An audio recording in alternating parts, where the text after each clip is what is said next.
My message was, don't be emotionally co-opted by either presidential candidate. It is not enough to vote for Donald Trump because he is talking about doing something economically for African people. We are going to turn it all around. Give Donald Trump a chance. I say this to the African American community. Give Donald Trump a chance.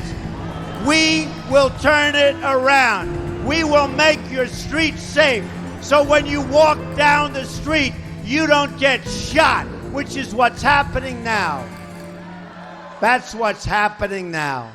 Let us remind ourselves that while he was president for 4 years, he did very little, if anything at all, economically for African people. He didn't start talking about a platinum package until it was time to run again for a second term. And I'm here today to announce a brand new plan to deliver more opportunity, more security, more fairness, and more prosperity to black communities. We call it the Platinum Plan. Platinum Plan. And that's a contract with black Americans, and it's going to be something that people talk about for a long time to come. And so now he's talking about economics, but you had 4 years in office.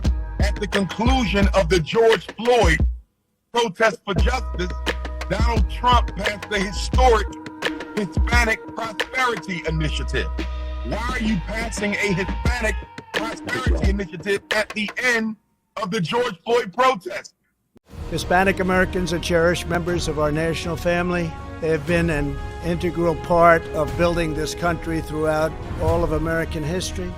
Over generations, Hispanic Americans have started countless small businesses, inspired our communities, and served our country in every way imaginable. With this very exciting new effort, we will deliver a future of greater promise, opportunity, and freedom. The executive order I will sign in a few moments will expand our efforts across all of federal government to deliver educational and economic opportunity for Hispanic Americans.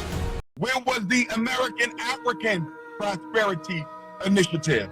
And on the other side of the aisle, with our Asian American, South Asian American, occasionally black candidate Kamala Harris, she sat in the White House with President Biden for 4 years and watched him pass an anti-Asian hate bill. She watched him pass an anti-transgender hate bill. She watched him give billions of dollars to Ukraine and Afghanistan.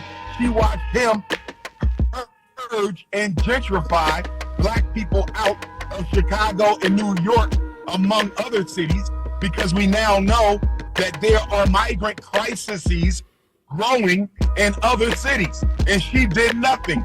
And this is after she said on an interview that she can't do anything just for black people.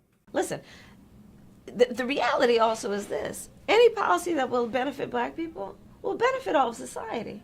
Let's be clear about that. Let's really be clear about that. So I'm not going to sit here and say I'm going to do something that's only going to benefit black people.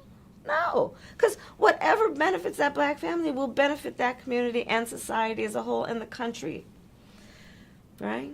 Well, if you can't do anything just for black people, Vice President Harris, how was it possible?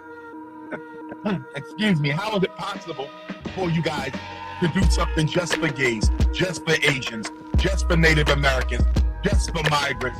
Complete contradiction. And so for me, at this point right now, with 3 months to go until the November 5th election, Baba David, I don't have a reason to vote for either of them.